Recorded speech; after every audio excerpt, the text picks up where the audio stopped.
Góðan dag og við erum öll velkomin á þennan síðasta fund þessa kjörtímabils sveitarstjórnar Rangárþings ytra. Þessi fundur er númer 57 í röðinu og jafnframt svo síðast eins og ég nefndi. Ég ætla að fara við mætingu og þau sem mætt eru Eggert Valur sem hér stendur, Margrét Harpa og Þórunn Dís og Viðar Már og við erum fulltrúar álista. Björk Grétarsdóttir, Eydís og Ingvar Pétur fyrir D-lista og einnig situr fundi Jón Valgeirsson sveitarstjóri og Helga Guðrún markas- og kynningafulltrúi og Penni til aðstoðar og þær sjá tæknimálin. Þá ætla ég að kalla eftir hvort það er ykkur athugasemdir við útsent fundarboð. Svo er ekki. Þá ætla ég að leggja til breytingar á dagskrá.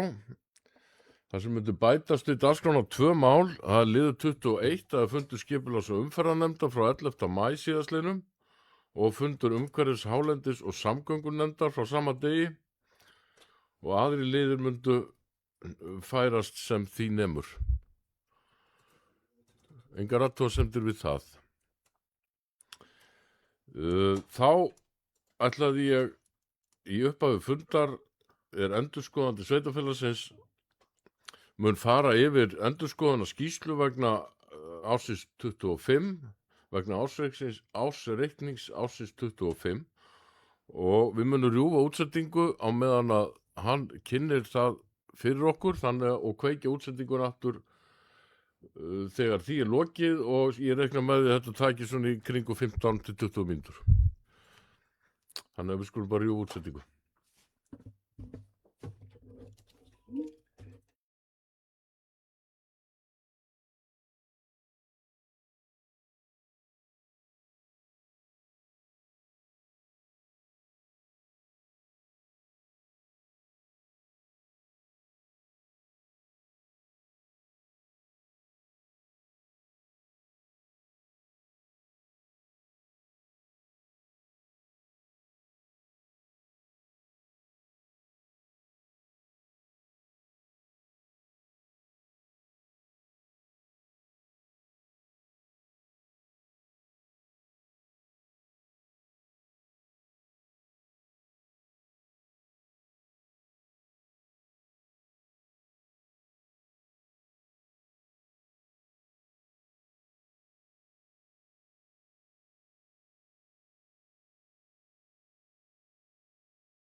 komið.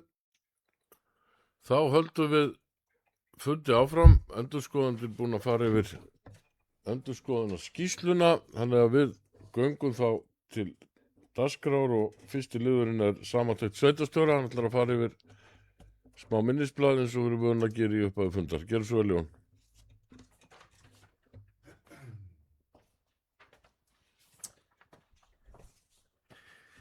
Já, góðan daginn. Það er bara komið góðu dag núna, svona, það þið erum í seinni skipunum hérna.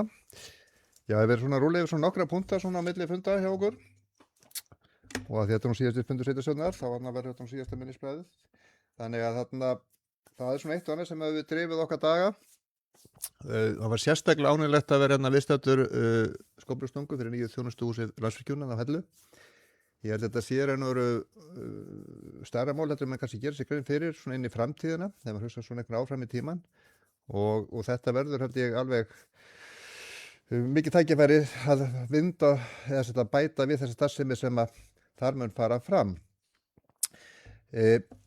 Svona þessu tengt og kannski vindorkuverinu upp í Valdu að ég átti svona annað erindi til Þorlákshafnar og kíkti aðeins niður á kajan þar og skoðaði þarna einmitt vindmylluflutningana og labbaði fram hjá einu vindmyllublaði þannig bara kvöldi áður en það var fyrsti flutningur fór upp í Vaðalduver og ég myndi hvetja alla til þess að aðeins að sjá allavega einu sinni svona þessi ferleiki á ferðinni sko. En það er mjög ánægilegt að sjá hvað allt hefur gengið vel upp, undirbúningur þá framkvæmdaraðilar við að gera það okkar, þannig að þetta er allt saman að ganga samkvæmt plani. Nú svo er annað félag sem er fyrirmyndarfélag sem er Veiðifélag Landmannaafréttar sem ég fór aðalfund á daginn. Það er bara ánægilegt hvað rekstur gengur vel og sókn og svona mikill kraftur í þessu félagi. Og svo er hérna verkefni sem þetta þarf að klára og við höfum aðeins verið byrjum að vinna í. Það þarf að klára samninga á milli sveitarfélagsins, ríkis og veiðifélagsins afnot á lóðinni í Veiðivötnum og það samtal er núna í gangi. Og við sjáum aðeins hvernig við getum aðeins þokað því áfram næstu vikunar. Nú síðan er hérna búin að vera ákveðnar breytingar hérna á Hellu að það er búið að flytja þessar 2 efstu deildirnar á Heglukoti yfir í annan áfanga grunnskólans og flytja inn ykkar mötuneytið og kjallaranum íþróttamiðstöðinni í annan áfangan. Nú hvorutækja er áskorun fyrir starfsfólk og ýmsa hvernig til tekst því að þetta er auðvitað náttúrulega ýmislegt þarf að stilla á slípa og ég verður svona að hrósa starfsfólki og öðru bara fyrir svona þrautsegju en þetta er til mikill að bóta og ég sé strax að aðstaðan á báðum stöðum bæði fyrir leikskólan og mötuneytið er til stór bóta. Þannig að þetta eru jákvæð mál og svo bara áfram gakka byggja nýjan leikskóla. Nú annað sem var líka ánægilegt að vera vitna það var vígslan á Gerðugarsvellinum og það maður virkið bara mikið notað, maður sér það bara út gluggann á skrifstofunni hjá sér og það var líka ágætis hugmynd að hafa opið hús í öðrum áfanganum samhliða þannig að fólk geti skoðað þetta mannvirki okkar sem við eigum öll saman og þarna var líka ég náði að klára þetta viðaukasamning við KFR að skrifa undir hann réttar sagt og svo samþykkjan þar sem að þeim þá gefin ákveðna heimildir til að segja með nafn á vellinum og svona ákveðin svona samskipti varðandi Gerðugarsvöllin. Þannig að núna geta þau bara að fara að klára þau mál. Þannig að ég veit að þessi völlu verður hérna frábær viðbótið okkar góða starf þó að það hafi verið kulda og trekkur í fyrsta leik KFR í 4. deildinni. En það er svo önnur saga. Nú ég fór á bæjarstjóramót sem maður hefur reynt að gera, það er svona framkvæmdastjóramót sveitarstjóra á landinu og það var upp í Borgarbyggð, Akranesi og Kalvarsveit, þetta Vesturlandinu. Og þetta er alltaf fróðlegt og gaman að skoða hvað það er að gera, það eru fleiri uppbyggingu heldur en við, en það sem maður nýtur svolítið og kannski tengir svolítið þessum orkumálum okkar, að þegar maður rúlar gennum hverfið á Grundartanga þá spyrir maður sér spurninga okkur er ekki orka nýtt í héraði og ég held að það sé það sem við þurfum að berjast fyrir. Nú síðan var ég plataður upp í Laugalandsskóla til að halda svona smá tölu í valáfanga í félagsmálum þar sem ég fór aðeins yfir svona mína sögu og svona sveitarstjóra stjópið allt saman og þetta er bara gaman að spjalla við krakkana, áhugasamir og margt hjá þeim að melta að skilja stjórnkerfið. Þannig að það er ágætt að fara að koma þeim upplýsingum sem fyrst inn í kollin hjá þeim. Síðan náði ég að mæta í opið hús á Lækjarbakka Byggunarsholti misti nú reyndar af vígslunni á persónulegum ástæðum, en fór í opið hús og fekk svona leiðsögnum húsið og sá þessar breytingar sem búið að gera á þessu. Það er náttúrulega mikilvægt fyrir samfélagi hér að þessi starfsemi skyldi vera áfram í héraði, og svo er þetta náttúrulega ekki síðan og síst geysilega mikilvægt bara fyrir Ísland alltaf þessi úrræði fyrir þessa drengi sem að eiga við þessi vandamál að stríða. Þannig að ég held að þetta muni takast vel, og það eru miklar og góðar pælingar hvernig við geta þá með bætt aðstöðuna þarna upp í Gunnarsholti, og við erum þá að þjónusta hérna út frá skólanum á Hellu kennslu fyrir þessi börn. Nú síðan var fjölmenningarhátíðin síðustu helgi og það tókst bara vel til. Þetta er snilldar hugmynd, og ég var bara að hrósa fjölmenningarráðinu og starfsfólkinu og öllum þeim sem tóku þátt í því þarna á plani að kynna sín lönd. Og þetta er góð hugmynd að hafa þetta svona á flakka á milli þéttbýlina í Rangárþingi til þess að svona dreifa þessu og svona menn svona blandist saman, af því að við þurfum að huga að þessum íbúum okkar. Nú síðan komst ég að því að Guðni og félagar er ekki dauður öllum æðum, þannig að ég fór á Njálusýninguna upp í Njálu, og það sem var búið að blanda saman bæði sögu og söng, og þetta er auðvitað bara allt viljingavert, og það er ljóst að þetta félag mun halda áfram að reyna að gera góða hluti hérna í héraði. Nú síðan hefur svona farið tölur tími í það síðustu vikurnar svolítið að manna upp hérna á skrifstofunni og fólki sem er að koma til okkar, og það er búið að takast þannig til að við erum búin að ráða hérna nýjan markaðs- og kynningafulltrúa, Helgu Guðrún, sem situr hérna við útsendingaborðið og prjólar, sem er bara mjög gott, og verið að setja hann inn í starfið. Og svo er hún Heiða sem Jósefsdóttir, sem er búið að ráða hana í mannauðs- og launafulltrúaembættið, og hún tekur til starfa hérna 21. maí. Þannig að það er mikilvægt einmitt að reyna að setja nýtt fólk og gefa því ráðum að setja sig inn í starfið sem sagt með þá eldri starfsfólki, til þess að það verði ekki mikill spekileiki við þessar breytingar.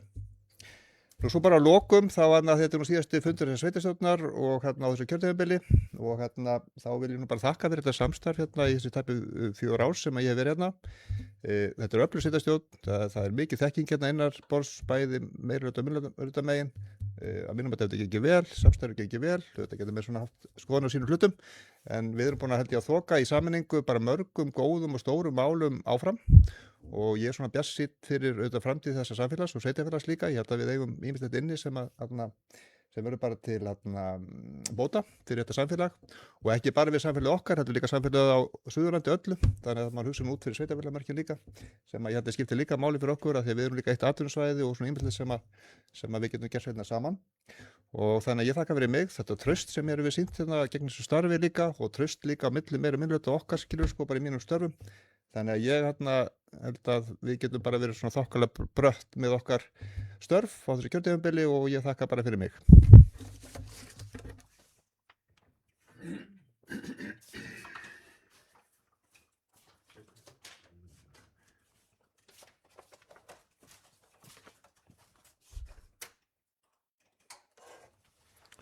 Takk fyrir það, Jón. Við höldum þá fundinum áfram og förum í lið 2 sem er hérna netaveiði í Veiðivötnum, sem auglýst var eftir hérna áhugasömum netaveiði í Veiðivötnum. Það bárust 2 tilboð, og ég ætla bara að gefa orðið laust áður en ég legg til við hvern verður samið, ykkur sem vilja taka til máls. Svo er ekki þá tillaga að ganga að tilboði hæstbjóðanda, sem er Ársæll Hauksson, og hann býður 500.000 í þetta til næstu 3 ára. Svo geta samþykkt afsæðlega merki. Það er samþykkt samhljóða. Þá er liður 3 sem er aðalfundur Eignarhaldsfélags Suðurlands, þar sem er lagt fram fundarboð vegna aðalfundar Eignarhaldsfélags Suðurlands. Og það er tillaga að Jón Valgeirsson sveitarstjóri verði fulltrúi sveitarfélagsins á fundinum. Geta samþykkt það. Það er samþykkt. Þá er það liður 4, þar sem það er tillaga frá fulltrúum D-lista að fá uppfæra tímalínu vegna framkvæmda við stækkun skólasvæðisins á Hellu. Erum við með blaðið? Ég er ekki með það. Það er bara í gögnunum. Það er bara lagt fram. Ætlum við ekki að setja það inn í fundargerðina? Það fylgir með. Ég ætla að gefa orðið laust. Gerðu svo vel, Björk.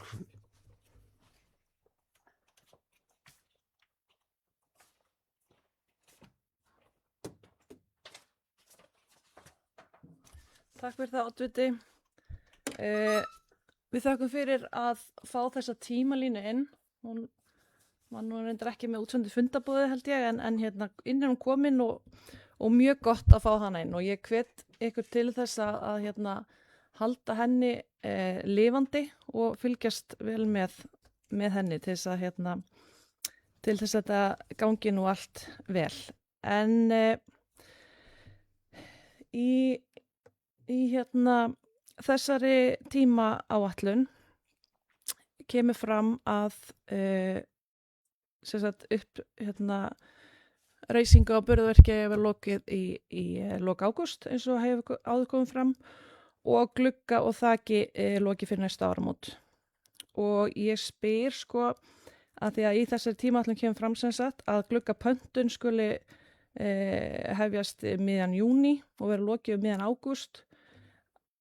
Af hverju þessi tími, af hverju er þetta ekki gert bara núna til þess að þetta er tilbúið því að þá að hefja glugga ísetningu samkvæmt henni 31. ágúst og ísetningin það eru gefnir 50 dagar til glugga ísetningar sem að mér finnst nú vel lagt og þakfrágangur á að hefjast 5.10.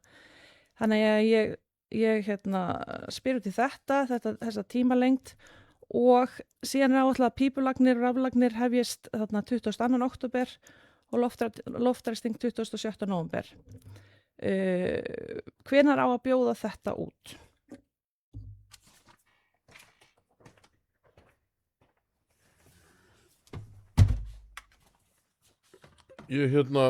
Takk fyrir þetta, Björk. Ég er nú bara satt að segja ekki með þessi svör við þessu bara á taktinum hér. Ég held við verðum bara óskað eftir því að svör við þessu spurningu frá Tómasi og hann myndi senda það bara til ykkar. Er það ekki? Ég er ekki með svör við þessu, sko, því miður. Svo það sé bara sagt, er þú með svör við þessu?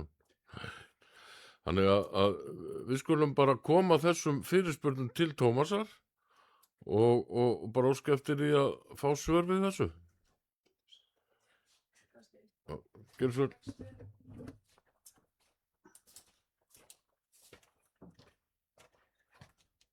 Þá myndi ég kannski líka bara leggja til við sveitarstjórn að það yrði farið í það að bjóða þetta út innan hús fráganginn vegna þess að það er bæði gott fyrir okkur og iðnaðarmenn að fá þetta í rauðinni á sér.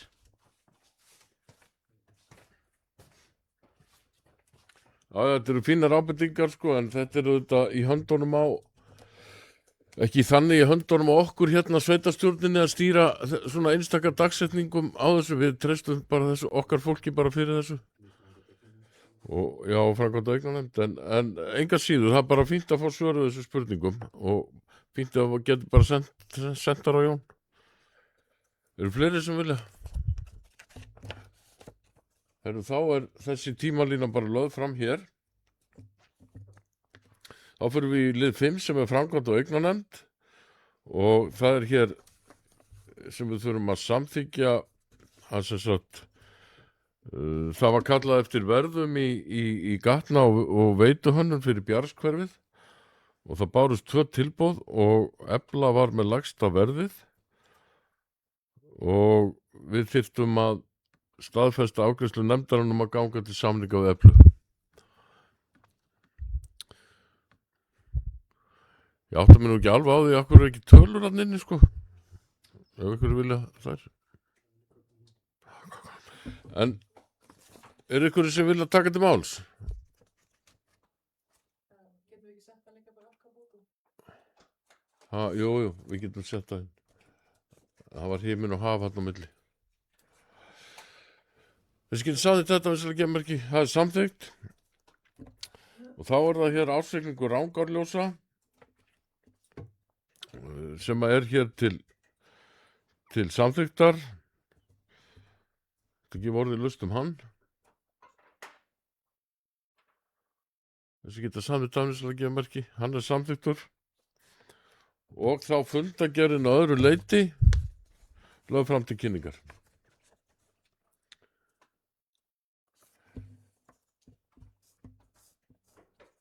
Þá er það liður 6 sem er húsakynni og það er ársreikningurinn þeirra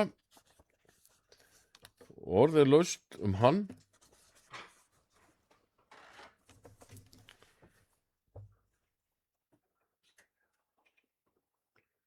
Þessi geta samþykkt ársreikning húsakynna geðmerki, það er samþykkt.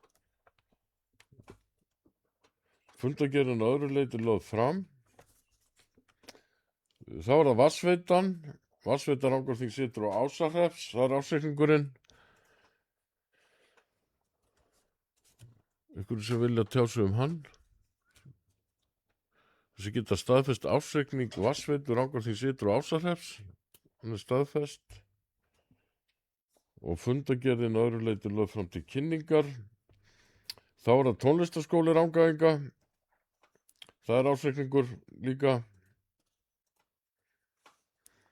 Þessi geta staðfest hann er staðfestur, fundagerðin lögð fram.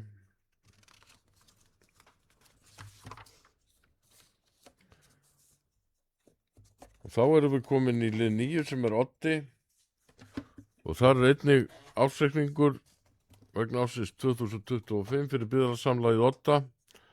Rekstrartekjur byggðarsamlagsins námu 1.855 milljónum árið 25 og hækkuðu 165 milljónir á milli ára 8,9%. Námu laun byggðarsamlagsins, ég held ég sé nú ekki að þylja þessar tölur upp hérna. Þeir eru með þetta fyrir framan ykkur. Þannig að ég ætla að gefa orðið bara laust hennan ársreikning. Geta samþykkt hann er staðfestur og fundagerðin að öðru leyti lögð fram til kynningar. Og þá er það Sorpstöðin, það er líka ársreikningur. Sem geta staðfest hann er staðfestur.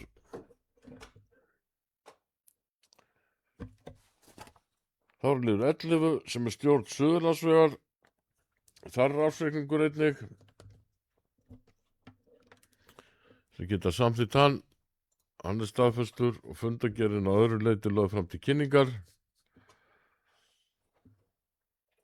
Og þá er það liður 12 sem er brunavarnir Rangárvallasýslu, þar sem er ársreikningur fyrir 25.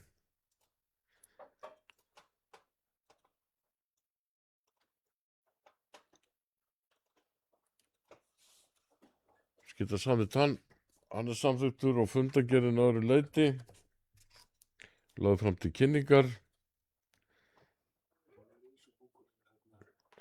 Já, það er hér bókað að það er lagt til að slökkvilistjóra verði falið að svara Húsnæðis- og mannvirkjastofnun varðandi viðbrögð við úttektarskýrslu HMS á brunavörnum Rangárvallasýslu.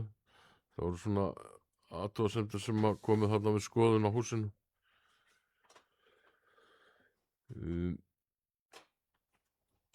Þá er það fundagerði stjórnar félags- og skólaþjónustunnar og það er ársreikningur líka, fullt af þeim núna.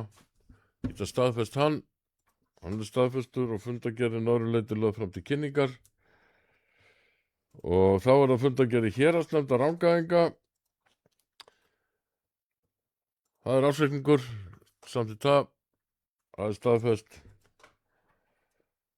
og fundagerðin lögð fram til kynningar. Og svo er það byggðarsafnið á Skógum, það er ársreikningur, geta staðfest hann, fundagerðin öðru leyti lögð fram til kynningar. Og þá erum við komin að ársreikning sveitafélagsins. Eins og kom fram hér í upphafi að þá hefur Haraldur Örn Reynisson endurskoðandi farið yfir endurskoðana skýrsluna, gerði það í fjarfundi hér í upphafi fundar. Þannig að ársreikningur Rangárþings ytra fyrir árið 2025 var staðfestur á byggðaráði miðvikudaginn 29. apríl 2026 og lagður fyrir sveitarstjórn. Hann var tekinn til fyrri umræðu á fundi sveitarstjórnar miðvikudaginn 29. apríl 2026 og vísað til seinni umræðu. Samkvæmt sveitarstjórnarlögum skal fjalla ársreikning sveitafélags á 2 fundum í sveitarstjórn. Ársreikningurinn hefur að geyma samantekið reikningsskil fyrir þær rekstrar einingar sem falla undir A og B hluta starfsemi sveitafélagsins, samanber 60. grein sveitarstjórnarlaga. Í A-hluta er öll starfsemi sem að hluta eða öllu leyti fjármögnum með skatttekjum, en auk aðalsjós að ræða eignarsjóð og þjónustumiðstöð. Til B-hluta teljast fjárhagslega sjálfstæð fyrirtæki sem að hálfu eða meiri hluta er í eigu sveitafélagsins, en rekstur þessara fyrirtæki er fjármagnað með þjónustutekjum. Fyrirtæki sem falla undir B-hluta eru leiguíbúðir, félagslegar íbúðir, fráveita, vatnsveita, húsakynni BS, Rangárljós, Suðurlandsvegur 1-3 auk samstarfsverkefna í B-hluta. Rekstratekjur A og B-hluta á árinu námu 4.297 milljónum króna. Rekstrarniðurstaða A og B-hluta er því jákvæð 448 milljónir, en í A-hluta var rekstrarniðurstaðan jákvæð 420. Samtals eigið fé sveitafélagsins í árslok 2025 nam 4.268 milljónum og skuldaviðmið A og B-hluti í árslok er samkvæmt reglugerð 60% og skuldahlutfall 90%. Ég ætla að gefa Jóni orðið laust. Gefa Jóni orðið. Gjörðu svo ljó.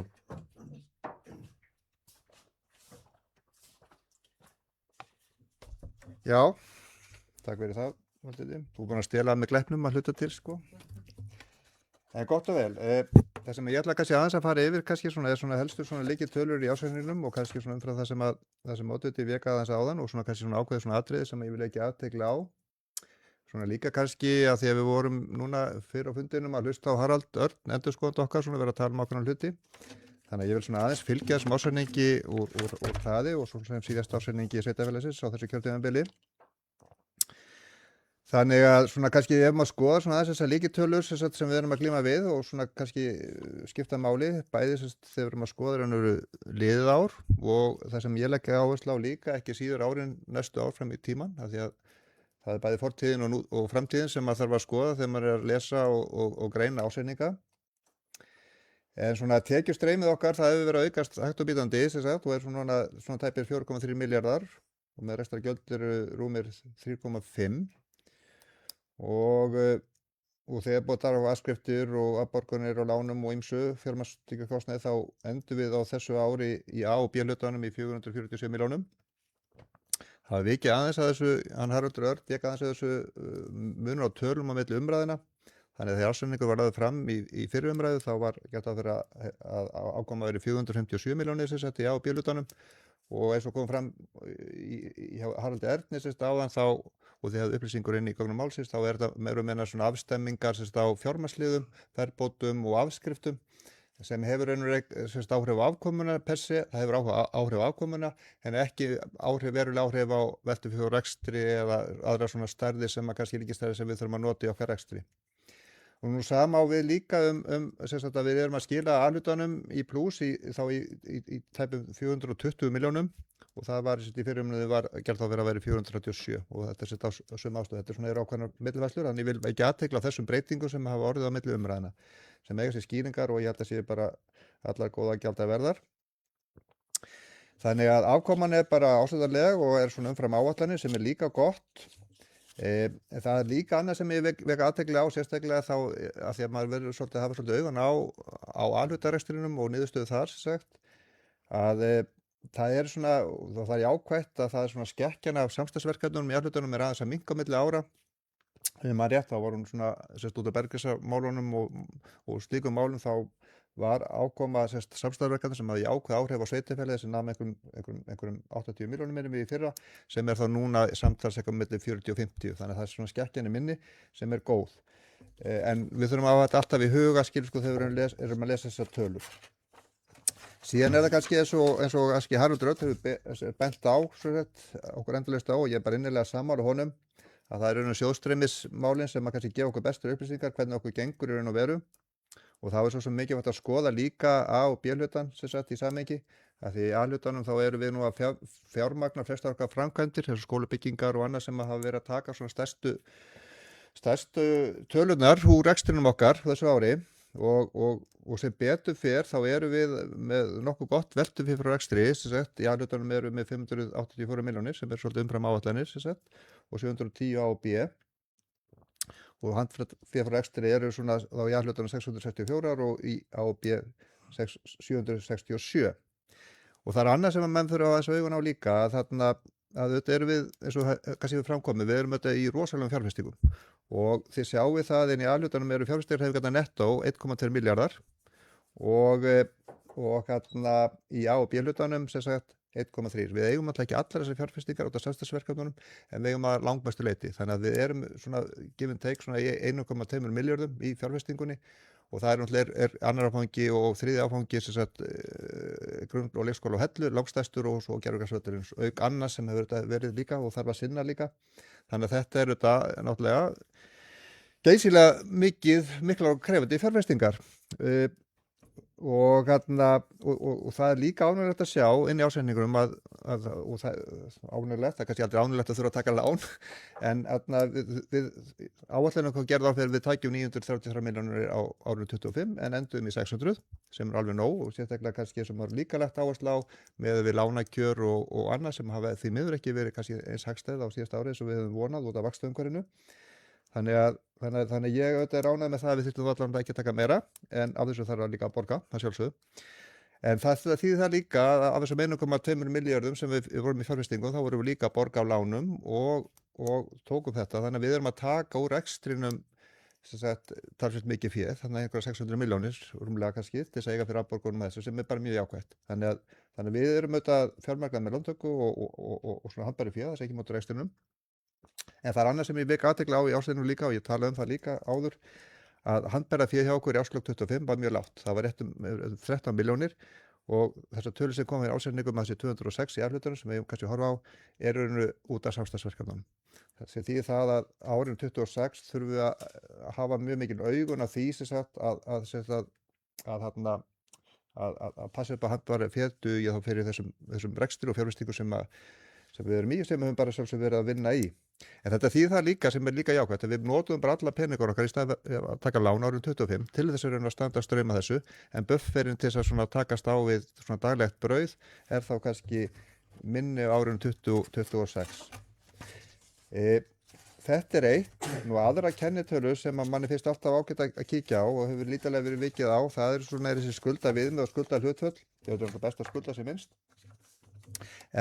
En það er líka jákvætt og það er líka jákvætt að bæði skulda viðmið og skulda hlutfallið er töluvert lægra heldur en áætlun okkar gerði ráð fyrir og ég býst við því líka að því að skulda viðmið er 60% árinu 25 og var áætlað sérst í A og B hlutunum og áætlað 77 og er 90% í skulda hlutfallinu í staðið 95 að það sem sagt hjálpi til að því að það var líka verið að fara yfir áðan í sambandi hver á skulda hlutfallinu væri næstu árum að það var svo sem alveg eftir að reikna þau upp með raunstöðuna eins og hún eða punktstöðuna eða raunstöðuna eins og hún er núna áramótin þannig að það er alltaf svona þetta gengur svona eins og hringur þannig að þú tekur alltaf nýja stöðu þegar þú ert búin að gera upp árið og það væntanlega verður tekið á því þegar menn fara að vinna í fjárhagsáætlun núna næsta haust.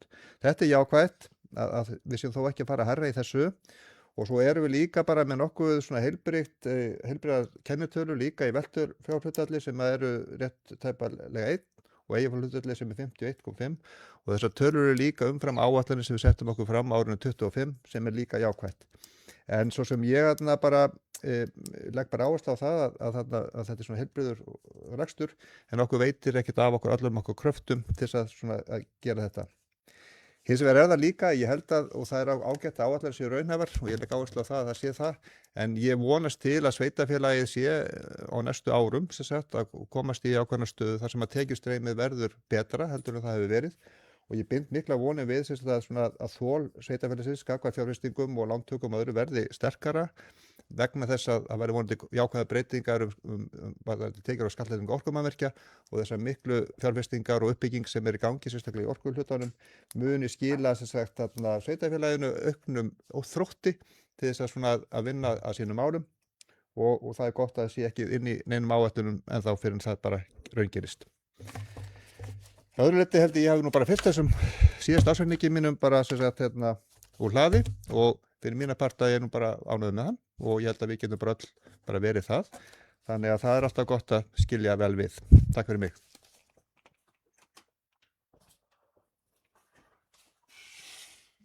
Takk fyrir það, Jón. Ágætt yfirferð. Ykkur sem að vilja gera svo lengur.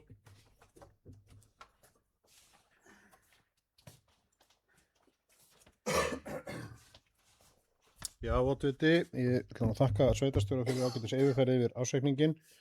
Það er alveg ljóst að við yfirferð á honum að þá er ljóst að megin niðurstaðan er svo að rekstur sveitarfélagsins og afkoma er mjög viðunandi. Það er ekkert nýtt í því, það hefur verið það núna langt skeið og það hefur bara gengið ágætlega eins og sveitarstjóri kom inn og tekjustreymi hefur verið nokkuð gott og afkoman er í A-hlutanum er í ákvæðum 419,9 milljónir. Sem er auðvitað nauðsynlegt upp í þessar framkvæmdir sem við höfum verið í og er auðvitað lykil forsenda þess að við gátum farið í þessar framkvæmdir og staðið undir þeim. Sko, það er samt ýmislegt í honum sem að má nefna á útgjaldahliðinni þá hafa útgjöld aukist og ef maður horfir á tekjuhliðina þá auðvitað jukust tekjur jöfnunarsjóðs 200 milljónir milli ára. 161 minni mig umfram upphaflega áætlun þannig að ef það ekki komið til frá upphaflega áætlun þá hefði þetta ákoma meiri lakari, hún hefði líklega verið viðunandi en hún hefði verið lakari.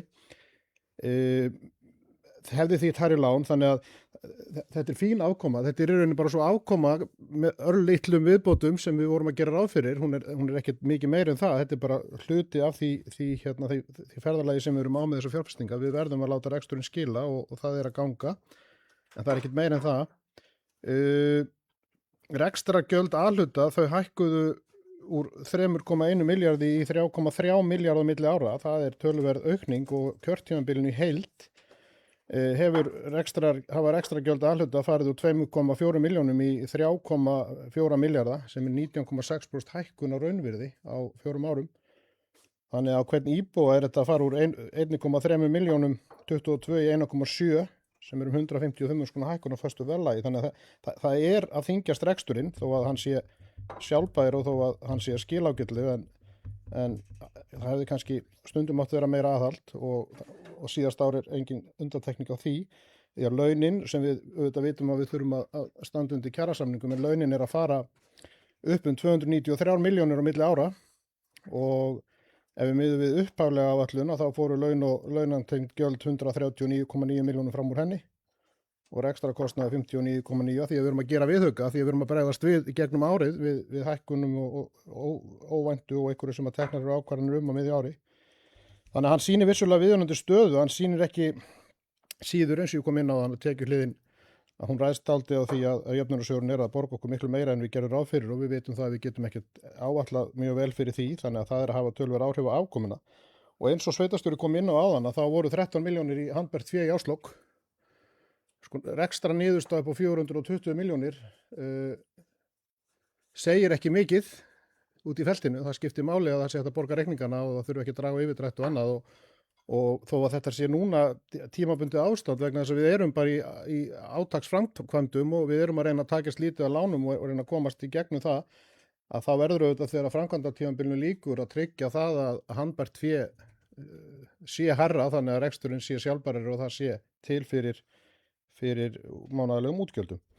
En að þessu öllu sögðu að þá vil ég bara þakka sveitarstjóra enn og ný fyrir ágæta yfirferð og það er engin hættumerki í þessum ársreikningi þvert á móti en ársreikningurinn er rúmlega viðunandi, þetta er engar skýjaborgir, þetta er bara eins og við vorum að áætla með auknum tekjum frá jöfnunarsjóði í rauninni.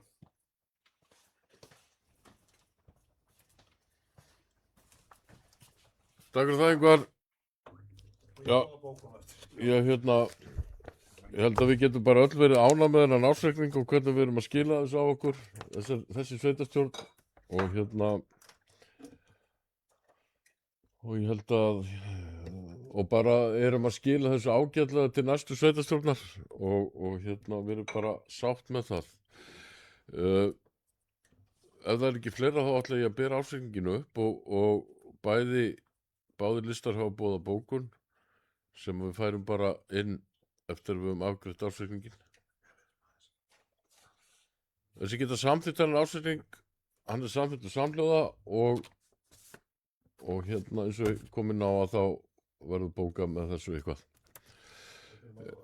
Og eigum við ekki bara að taka örstutt fundarhlið og klára þetta?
Þá framhöldum við fundi og Ingvar hefur boðað bókun, gerðu svo Ingvar.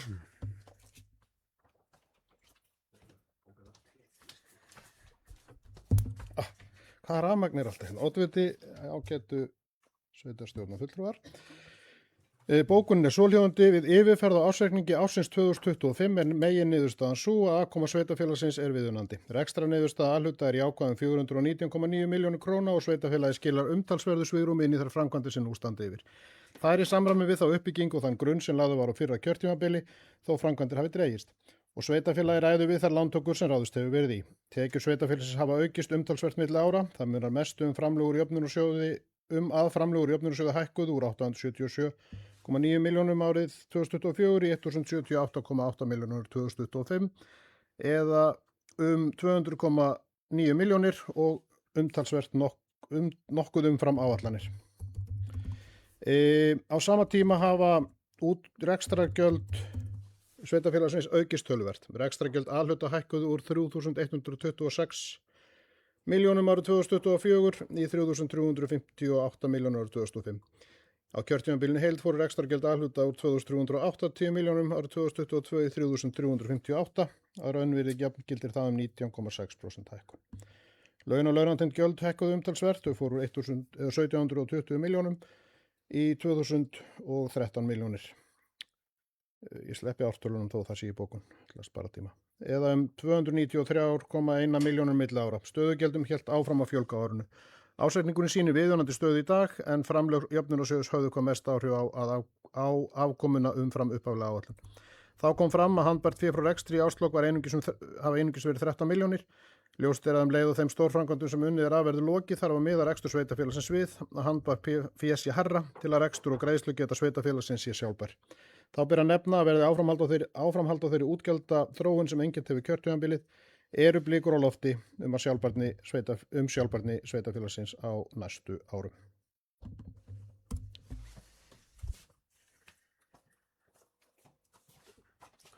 Þú sendir þetta, Ingvar, er það ekki? Herðu, þá ætla ég að lesa hérna stutta bókum frá okkur. Og hún er svona: ársreikningur vegna ársins 2025 sýnir bestu rekstrarafkomu frá upphafi og sýnir að fjárhagsstaðan er sterk og reksturinn í góðu lagi. Góð niðurstaða rekstursins endurspeglar markvissa stefnu og faglega fjármálastjórn. Okkar markmið á þessu kjörtímabili hefur verið að tekjur dugi fyrir gjöldum og rekstrarafgangur sé til staðar til þess að styðja við þær miklu framkvæmdir sem sveitarfélagið hefur staðið fyrir. Álistinn horfir til næstu ára með ábyrgð og bjartsýni í farteskinu og vonast til að fjárhagslegu styrkur sveitarfélagsins nýtist öllum íbúum á raunverulegan hátt á næstu árum. Svo mörg voru þau orð.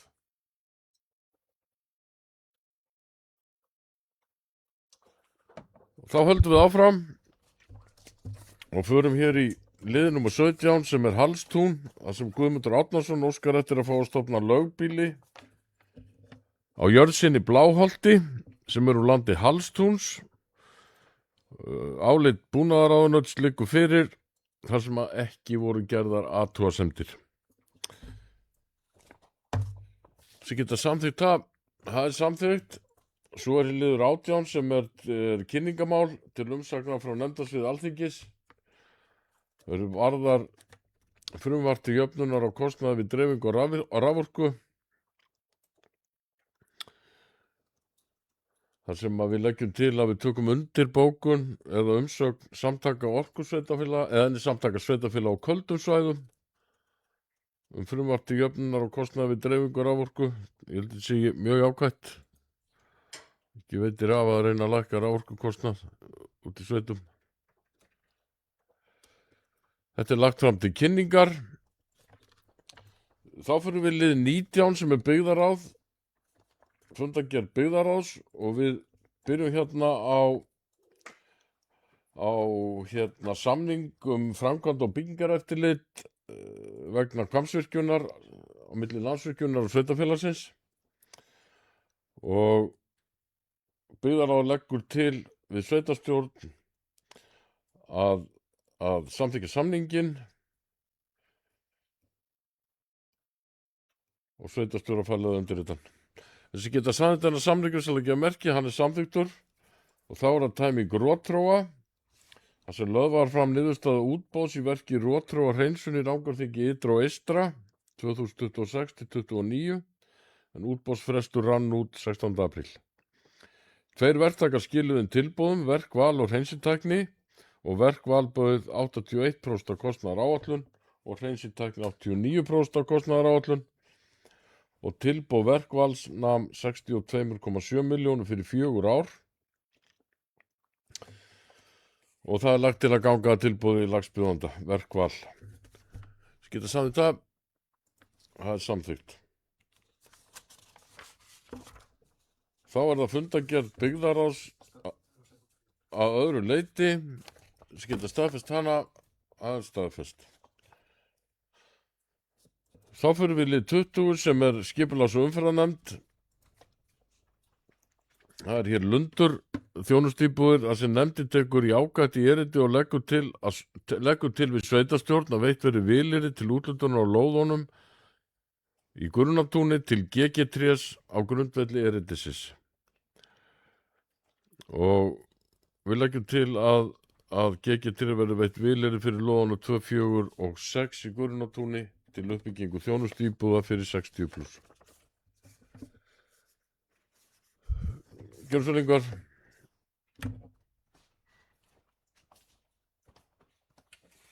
Já, ég vil bara fagna því að það sé komin svo staða að einkaaðili sé tilbúin að fjármagna svona mikilvæga uppbyggingu. Þetta er auðvitað háð ákveðnum atriðum eins og samkomulagi við Lund og fleira en ég held að hér sé stórt skref og þetta er eitthvað sem búið er að reyna að vinna að hér lengi, þannig að það að einkaaðili sé tilbúin að koma inn í þetta og fjármagna þetta með þessum hætti, að það er mjög jákvætt og þetta mun bæta, held ég og vona ég, lífsgæði svona samfélagsins heilt yfir.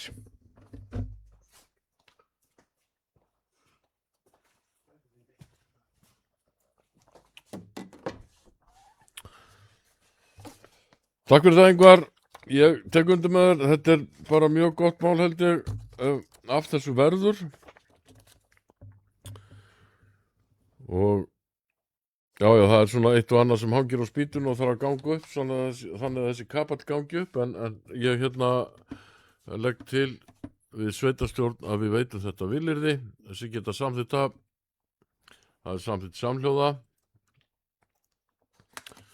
Þá er það galtalækja náma, það er óskum aukna heimild til efnistöku, sem nefndin hafði samþykkt fyrirliggjandi til og leggur til að hún verði afgreitt samkvæmt annarri málsgrein 32. greina skipulagslaga og send skipulagsstofnunar. Þessi geta samþykkt það er samþykkt. Og þá er ægisíða 4, það er óskum breyting á landnotkun og nefndin fór yfir umsagnir við lýsinguna. Nefndin telur að breyting á landnotkun og umræddri lóð hafi engin áhrif á hvort hún sé að hluta til innan veghelgunar eða öryggisvæðis vegagerðarinnar og fyrir ætlanir og uppbyggingu innan hennar verði gerð skil í tillögu að deiliskipulagi þegar hún verður lögð fram. Skipulags- og umferðarnefnd samþykkir tillögun til auglýsingar í samræmi við 31. grein skipulagslaga en áður verði hún kynnt í samræmi við aðra málsgrein 30. greinar sömulaga. En það var tillaga að fresta afgreiðsluna á þessu máli þar sem það var smá miskilningur með þetta mál og sem ég ætla ekki að fara út í hér en ég legg til við sveitastjórn að við tökum undir afgreiðslu byggðarráðs og frestum afgreiðslunni. Sem geta samþykkt það, samþykkt. Þá er það fundargerð nefndarinnar að öðru leyti, opinn. Og þessi geta samþykkt fundargerðin að öðru leyti, hún er samþykkt samhljóða. Þá er liður 21 sem er einnig skipulags- og umferðarnefnd og það er Meiritunga, leiðrétting og afmörkun lóða, þar sem nefndin gerði ekki athugasemdir við þá leiðréttingu.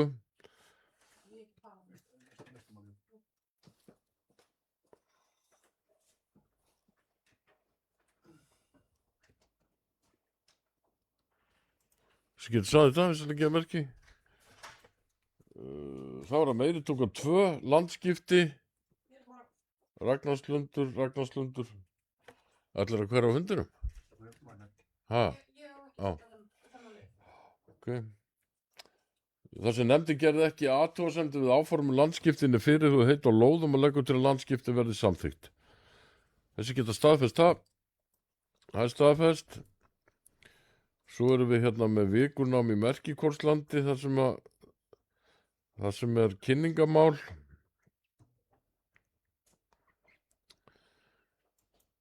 Svo erum við hérna með Hvamm, breyting á deiluskipulagi vegna vinnubúða. Nefndin leggur til að veitt verði heimild til breytingar á gildandi deiluskipulagi. Nefndin telur óverulega breytingu sé að ræða þar sem breytingi víkur að engu leyti frá notkun, nýtingarhlutfalli, útliti og formi viðkomandi svæðis.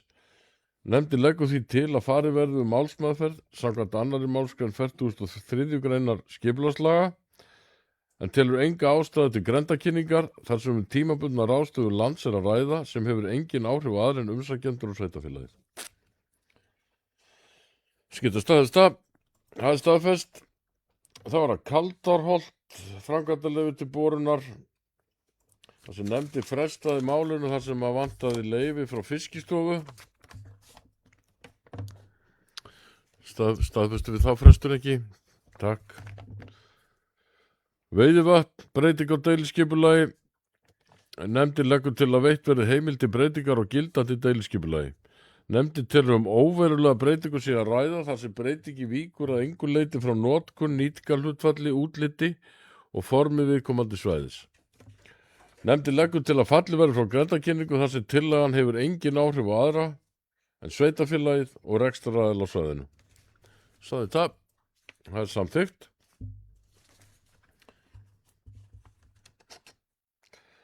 Það var að Hægi við Selfjall. Það hefur verið óskætt í deiliskipulagi. Nefndin hefur farið yfir framkomnar athugasemdir og telur að búið sé að taka tillit til framkomnar athugasemd í fyrirliggjandi tillögu og leggur til að hún verði send skipulagsstofnunar. Sagði það. Það er samþykkt. Það var að meiri tunga 1, umsókn byggingar heimild. Það nefndi fjallaði umsókn umsækjanda og telur það sem engar athugasemdir bárust við grenndarkynningu málsins. Verði ekki gerða neinar athugasemdir þótt veitt verði byggingar heimild eða leyfi til byggingar og skemmu. Leiðrétting og afmörkun lóðarinnar hefur verið samþykkt og er í vinnslu. Sagði það. Það er samþykkt. Það var að Svínhæð 2. Það sem nefndin samþykti framlagða tillögu og leggur til að hún verði auglýst samkvæmt 1. málsgrein 41. greinar skipulagslaga. Skilur sagði það. Það er samþykkt. Það var að Austarsholt 2. Það er deiliskipulag sem nefndin samþykti framlagða tillögu og leggur til að hún verði auglýst. Samþykkt það. Það er samþykkt. Eystra Fjallaland. Það sem nefndin samþykkir að veita heimild til deiliskipulagsgerðar og leggur til að falli verði frá kynningu lýsingar þar sem skipulagsáætlun samræmist stefnu aðalskipulags. Nefndin samþykki jafnframt framlagða tillögu og leggur til að hún verði auglýst. Samþykkt það. Það er samþykkt.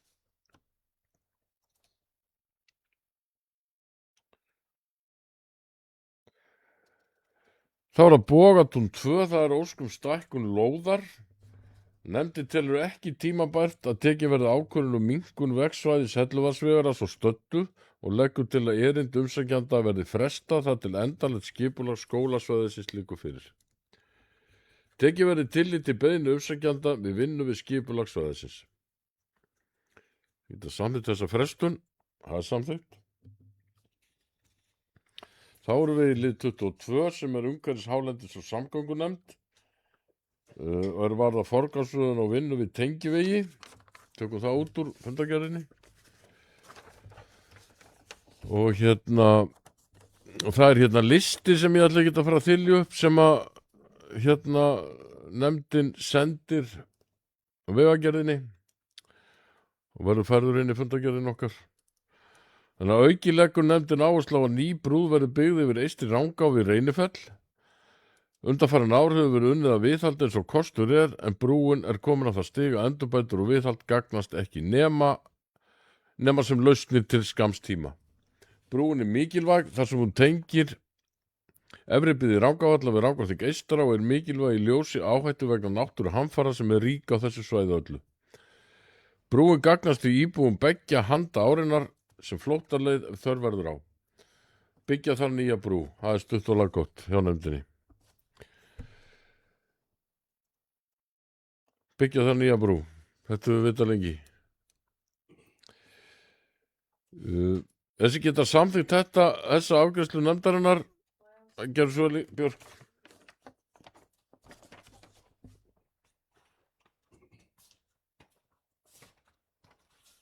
Já, þetta mér langaði örlítið að koma inn á þetta. Þessi listi loksins komin frá nefndinni og Vegagerðin hafði ákveðið að fara í sumar tengiveg númer 252 frá Oddabrú og Landeyjaveg í átt að Þúfu en samkvæmt svona nýjustu upplýsingum einhver byggð á því og þess vegna tel ég að sé mikilvægt og legg til hreinlega við bókum það að sveitarstjóra verður falið að fylgja þessu eftir til Vegagerðar og að það verður það farið í næsta verk á lista ef að ekki á að fara í þennan veg sem að Vegagerð hafði þegar ákveðið. Og einnig í ljósi þess að það er mikilvægt að við fáum eitthvað samstarf með þessa brú yfir Eystri Rangá, yfir Reynifell. Þannig að mér langar að leggja þetta til.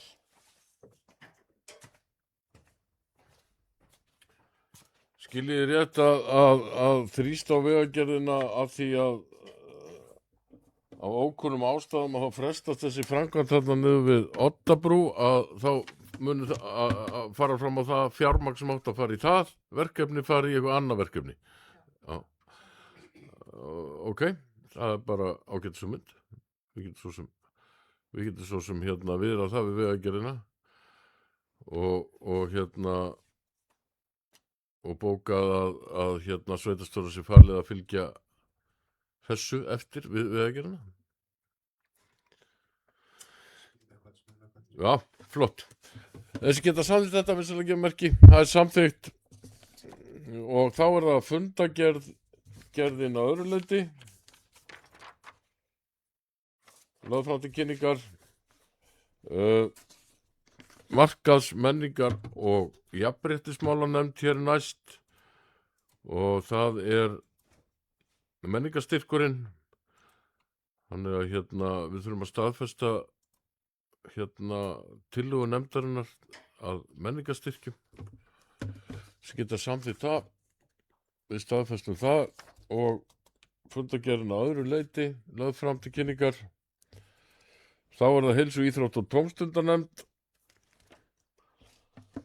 Það var liður þar sem opnunartími sundlauga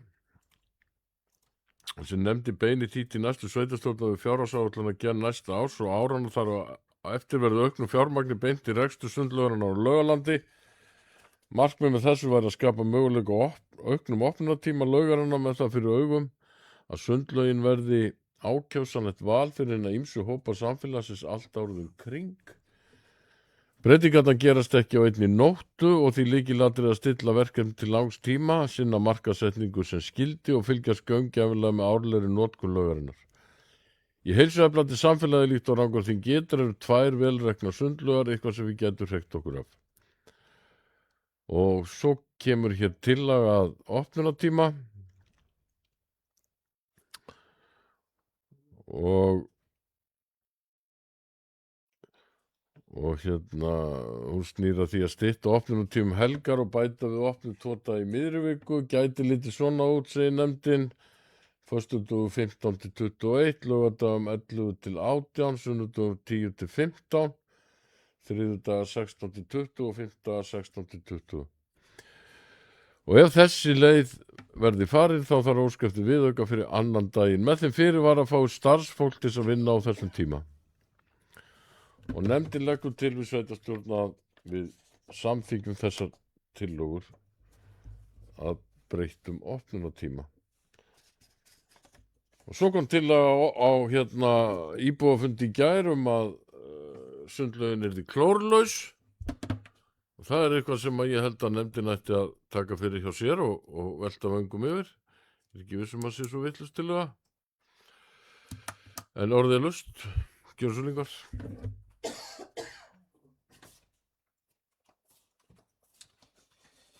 Já, oddviti, ég vil bara fagna því að við skildum hafa á síðasta fundi ákveðið að vísa þessu máli aftur til nefndar til umræðu og það er að koma ágætis niðurstaða held ég úr því sem að mun bæta þjónustu þarna á svæðinu og vonandi tekst það vel og vonandi verður sundlaugin vel nýtt í vetur, nei sumar segi ég. Ég ætlaði einmitt að nefna það sem oddviti nefndi hérna síðast með þessa hugmynd sem kom fram á íbúafundi eða framboðsfundunum í gærkvöldi að hún kom svolítið flatt upp á manna því bara ekki mjög mikill sérfræðingur í þessum búnaði en ég einmitt eftir fundin hef verið að hugsa það. Ég held að þetta gæti verið eitthvað sem við ættum að skoða alvarlega. Ég þekki ekki til hvernig rekstur á saltlaug er eða hvaða búnað þarf til en ég veit að búnaðurinn á Laugalandi er mjög komin til ára sinna þannig að það þarf að endurnýja hann ef að laugin á að vera áfram í viðunandi horfi og mér finnst bara eitthvað sem við ættum alvarlega að skoða í byrjun næsta kjörtímabils eða þegar við förum að skoða þau mál betur hvort að þetta sé ekki einmitt bara tækifæri fyrir okkur að nýta þessa sundlaug og hafa þessa sérstöðu og það verður þá ádráttarafl fyrir hana. Ég er mjög til í að skoða það.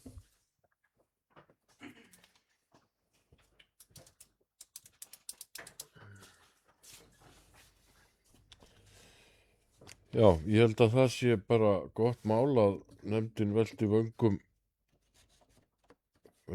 með það en eins og kemur fram hérna þá snýst þetta nú allt að fá starfsfólk til þess að sinna þessari vinnu þannig að sé að breyta þessum opnunartíma en ég ætla að leggja bara til að við samþykjum þessa tillögu nefndarinnar sem geta samþykkt það er samþykkt og þá er fundargerð nefndarinnar að öðru leyti lögð fram til kynningar.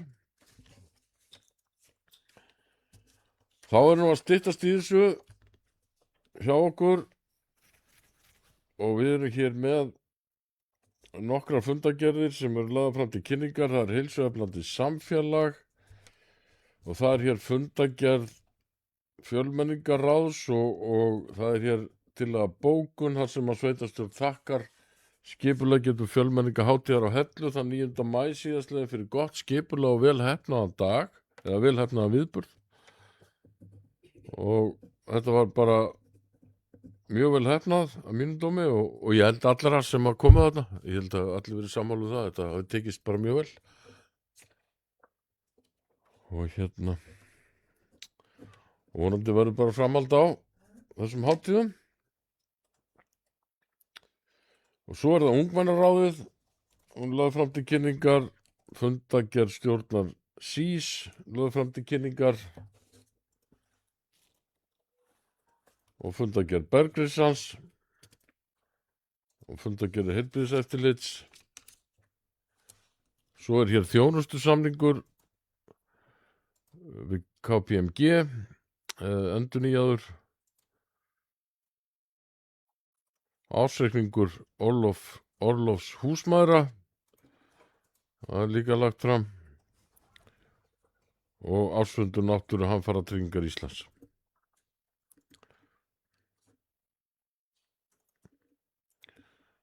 og þá held ég að þetta sé nú komið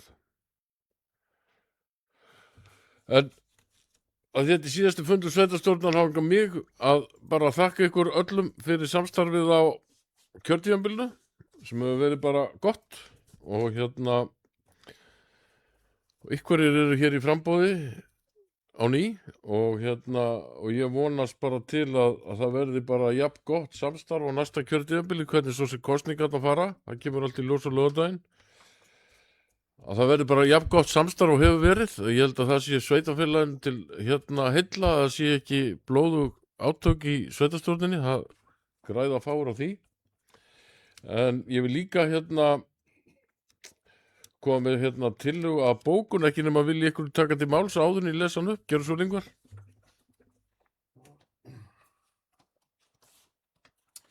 Já, oddviti, því við vorum nú búin að sammælast með þessa bókun, þá langaði mig bara að koma hér upp og einmitt þakka fyrir ágætis og gott samstarf á kjörtímabilinu. Það hefur verið einkennandi að menn hafa getað að tala saman, hvort sem það er meirihluti og minnihluti, og við höfum verið staðið okkar held yfir ágætli í því að finna oft sameiginlega lausnir á alls konar álitamálum og viðfangsefnum. Mér langar auðvitað að þakka sveitarstjóra sérstaklega fyrir gott samstarf.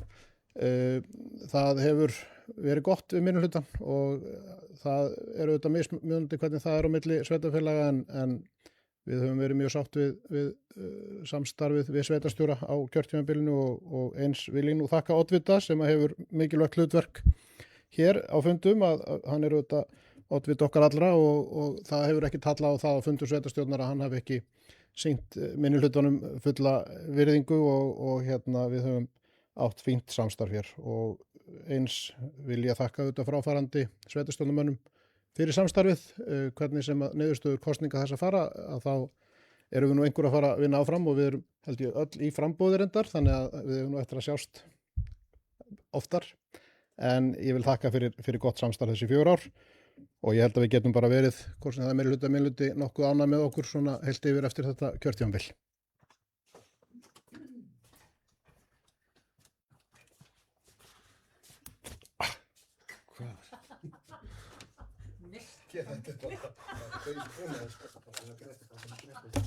Það já, það er eitthvað rafmagnaðar hljóðan minn, en allt er góð. Lifum með þetta af. En ég ætla að lesa bókun sem að frá sveitarstjórn og hún hljóðar svona: sveitarstjórn vill nota tækifærið og þakka íbúum, starfsfólki sveitarfélagsins og samstarfsaðilum fyrir samstarfið á kjörtímabilinu 2022 til 2026 og óskar viðtakandi sveitarstjórn velfarnaðar í mikilvægu starfi. Einnig þakkar sveitarstjórn Jóni Guðmundi Valgeirssyni sveitarstjóra fyrir gott samstarf á því kjörtímabili sem er að líða. Og að því sögðu þá segi ég þessum síðasta fundi þessa kjörtímabils slitið. Takk fyrir góðan fund.